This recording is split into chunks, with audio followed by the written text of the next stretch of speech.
This is the METS POSTCAST, your instant game reaction for the New York Mets. Part of the Locked On Podcast Network. Your team every day. No, it is not a typo. For the third straight day, the Mets hit 3 home runs, and they finish off their 4th sweep of the season and a 7-2 homestand, defeating the Colorado Rockies 5-3. Welcome into the Mets Postcast here, the Locked On Mets YouTube channel, the Locked On Mets podcast feed.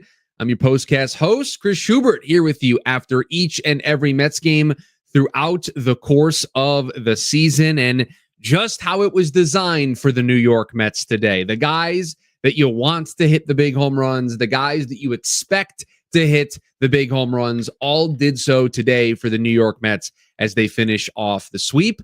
And yes, the offense is what we will be talking about here today. Start the Postcast. This is what you'll be talking about.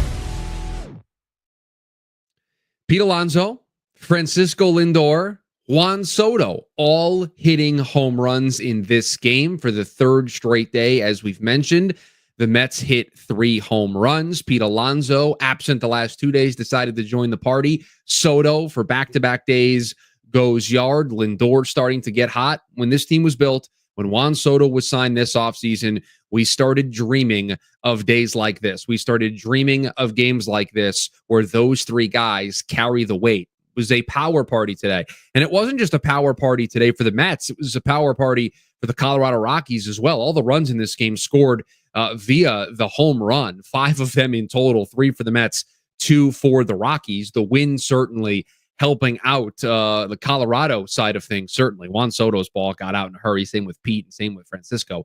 But power was the name of the game, and the New York Mets had it in spades, and they've had it all weekend. 9 home runs over the course of the 3 games, and this is what you are supposed to do against these teams. And this is why the missed opportunity earlier this week against the White Sox, I said yesterday when we finished the postcast that I didn't think they were going to let this one slip through their grasp. They had Clay Holmes on the mound. They were playing a worse team in Colorado. They were finishing up a homestand. Now starts a bit of a gauntlet with 4 in LA.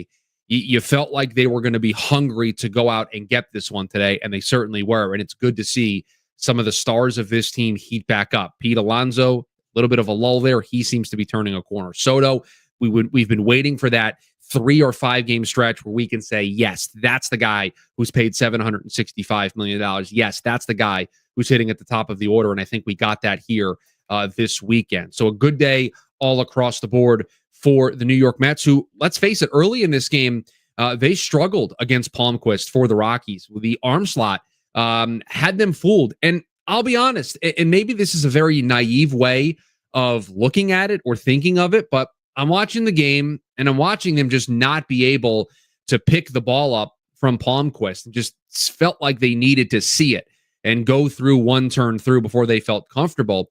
And the broadcast was talking about Chris Sale and kind of the comparisons with the way Palmquist throws this arm slot. And I thought to myself, I'm surprised that the Mets are having struggles with this, because last year they saw Sean Manaea every 5 days. Not that they were in the box there against him and seeing the specific arm slot, but they have a teammate who throws from that arm slot, who's sitting there in the dugout with them. And so you would think that there would be at least a little bit more of a comfortable nature with somebody who throws sidearm. But they settled in. They got the big home run from Pete, and that is a huge at-bat considering what the Mets did in that inning. They made the Rockies pay for a mistake. A leadoff walk, a hit batsman, you make them pay, 3-run home run. That is what good baseball teams do. They pounce on other teams' mistakes, because up until that point, Palmquist had them fooled. He had them guessing. He just had them off balance a little bit.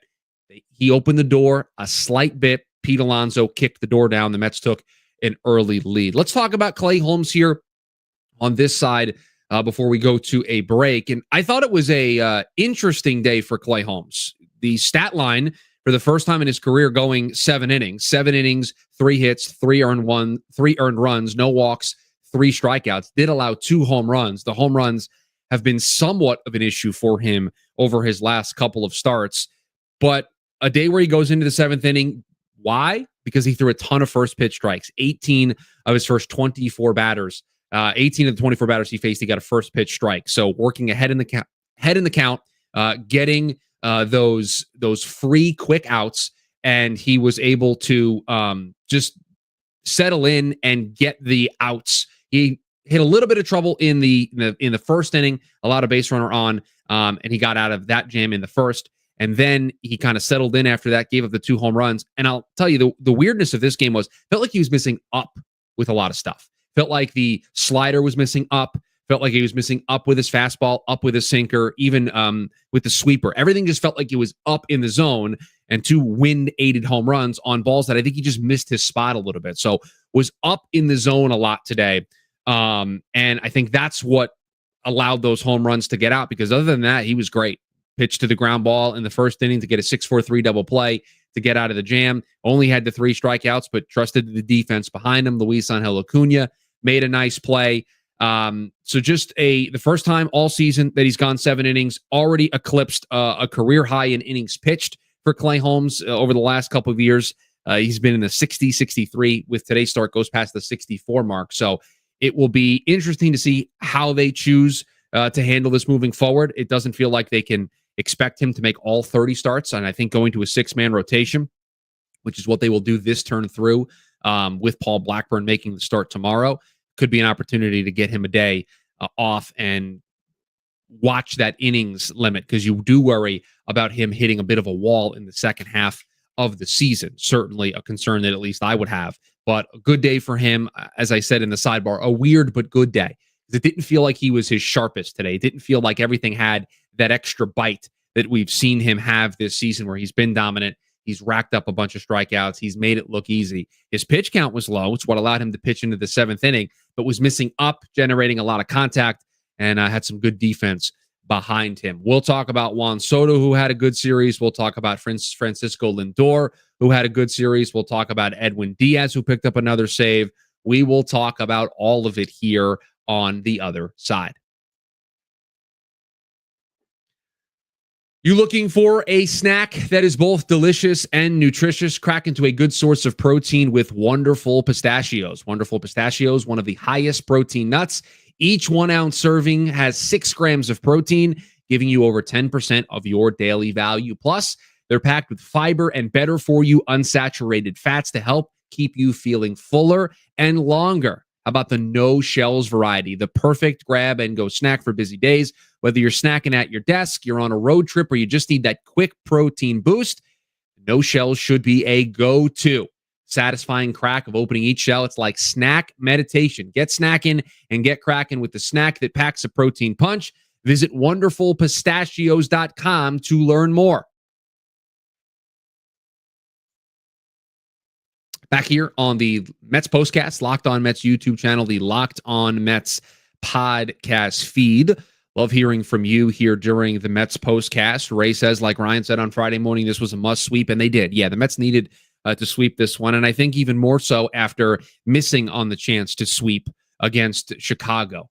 When you face bad teams like the Rockies, like the White Sox, and you face them at home, and with how good this team has been at home this season, I mean, they've matched the 1986 team for the best home start in franchise history. I mean, it's historic what they have been doing. You're supposed to sweep these games, and you're supposed to pad your stats. They moved to 24-7 at home this season. They moved to 37 and 22 on the season. And, you know, we have to keep an eye on it, but the Phillies are currently losing in the bottom of the 9th right now to the Brewers. And so the Mets are 3 outs away from taking back first place in the National League East, ahead of a really nice series with the Dodgers, where the last time these two teams met up last week at Citi Field, it went pretty well for the New York Mets. So things looking pretty good for a team that hasn't always been playing their best, yet they seemingly always find a way to win. And they took care of business this weekend against the Colorado Rockies. John says, took care of business at home. Let's get at least 2 from the Dodgers and sweep the Rockies again. Yeah, you do have the Rockies on the other side of a 4-game set with the Dodgers. And with how bad this Rockies team has been, there shouldn't be any reason why you can't go into Colorado and find a way to pick up 3 more wins there in Coors Field. So it was a big day for the Mets offensively. It's a big series for the Mets offensively. 3 straight days in which they hit 3 home runs or more after not doing that at all this season. They went back-to-back for the first time in this series. Juan Soto had a huge series, and I think this is what we have been waiting for. There have been those moments here and there where he has shown something to make you think, the breakout's right there. There has never been this. There has never been this series. 2 for 4 on Friday night, including an RBI double. The home run yesterday, drawing a walk. Hits a home run again today to drive in a run and also draws a walk. So continuing to have that on-base skill show itself on a regular basis. But now the power is there. Hit a home run to left center field yesterday. This one to right center field, going down on one knee. I'm actually looking up at the SNY post-game show, and they're showing that the exact home run as we talk about it here. I mean, he got all of it. And to me, those at-bats, those moments feel like what he needed, because now he's got double-digit home runs. Now he's had 3 straight days of big hits for this team, 2 straight days with home runs, entering this big series with LA. Just feels like he's breaking out at the right time for this team. And we expected this. We knew at some point that this would be the Juan Soto that we would see. And as I wrote here on the sidebar, don't let Soto get hot. Look out. Look out if he starts continuing to do this on a pretty regular basis. Interesting. Brett Beatty, I see what I feel is a troll comment talking about Beatty having a rough day, 0 for 4 with 3 strikeouts. I was surprised that he not that he got the start against the lefty. I think he deserved the start against the lefty. And we said yesterday that he should be the starting third baseman moving forward for what he did defensively. He had an inning today where he made all 3 plays at third base and made it look relatively easy, and they were not easy plays. I was interested that he got moved up in the lineup and was hitting 5th in this game, even though it was against a lefty. So not surprised that they wanted to give him that chance against the lefty. I was surprised that they moved him up in the order. Allow me to use this as my one chance to say I don't need to see Starling Marte in the 2-hole. I don't know what they should do. I know we've campaigned in the past for that to be Luis Angel Acuña's spot. He hasn't really been getting the consistent playing time, or hasn't looked good when he's been out there with the bat. So I don't know maybe you move Soto back to the 2-hole with the way that he's playing as of late, but you may not want to touch things with how things have been going, at least the last couple of days. But yeah, 3 home runs for the Mets today, 3 home runs in 3 straight days. As Daniel points out in the chat, first game for Lindor, Soto, and Alonso to hit a home run, all 3 of them hitting a home run in one game. Did we have June 1st in the pool? Did we have June 1st in the pool where these 3 guys the first game where all 3 of them would hit a home run in the same game? I think we anticipated it being just a tad bit earlier in the season than this, but we'll take it for a team that's playing as well as this team is, 37-22 here on the season and back in first place. And yes, 26 wins in a row when Francisco Lindor hits a home run. Shout out in the chat for a lounge for bringing that up. Yeah, when he hits a home run, the Mets win baseball games. It's just been a constant. And this series has been interesting because he's been doing it from both sides of the plate, having to bounce back and forth. That's been super impressive. The bullpen, great once again. Didn't need a lot of it. Just needed Reed Garrett in the 8th and then needed Edwin Diaz in the 9th. Diaz is now a perfect 13 for 13 this season in saves. Did allow a hit today to snap his hitless streak that he had coming into the game today. Batters were 0 for their last 30 against Edwin Diaz, but fastball looking good, had the slider biting, and there's just a different confidence when he feels good with that slider and when he feels comfortable throwing that fastball in any count, in any spot. He is a different pitcher when you can see his confidence. It emanates off of him when he is confident, and you can tell in his body language and his frustration level when it is not going his way. And right now it is all going his way, picking up his 13th save of the season. And I know we kind of nitpick, and I know there have been times where he has made it an adventure, but 13 for 13 is nothing to scoff at. Not having a blown save yet this season, being perfect in these exact spots, locking up a win today, locking up a series sweep, beating a team that you're supposed to beat, and just keeping the train moving as the Mets now on a bit of a mini winning streak here, 3-game winning streak going into this series with LA tomorrow. So a good one for New York. 3 straight days with 3 home runs, power party all over the place. Soto with home runs in back-to-back days. Pete's getting closer. What does this leave him now? 15 from the Mets all-time, the all-time franchise record for home runs. I think after today, he's now at 15. home runs away. So he's getting closer and closer to that moment. A 4-game series starting tomorrow with the Los Angeles Dodgers. It is Paul Blackburn coming back and making the start for the New York Mets. So it'll be really good to see Paul, who coming back from a very serious injury, coming back from a very serious surgery. So going to be really excited to see him on the mound. And he's looked really good down in the minor leagues, specifically down in AAA. Syracuse in his rehab starts has looked really confident, has looked really good. So exciting to see what he's able to bring to the table. A tough draw, though. Hey, Paul, welcome back to the big leagues. Could you go and face Shohei Ohtani, Mookie Betts, Freddie Freeman, and the Los Angeles Dodgers? Do you mind facing the defending World Series champs and one of the best teams in baseball on the road in LA? Do you mind doing that? And that's exactly what the Mets are asking of Paul Blackburn tomorrow. We are back right here with a Mets postcast the moment that it is over. If you are new, please subscribe, turn on that notification bell so that you're notified when we go live, and you can join us here on the Locked On Mets YouTube channel for the Mets postcast. If you're over there in the podcast feed, come and join us during the live stream when the games are over. You can share your thoughts.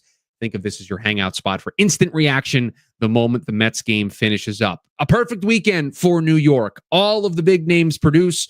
Juan Soto has a breakout series. The Mets sweep the Colorado Rockies. They are now, let's just do a quick little check here while we do the sign out. It still says 2 outs for me. So it looks like the Mets will be back in first place by the time I hit the end stream button after being in a statistical tie when they started today. So a perfect weekend for New York, a perfect weekend for the Mets. And now it is off to LA, a 7-2 homestand in the books. And they'll go back to LA, face the Dodgers, who they took 2 out of 3 from last weekend. See you, everybody.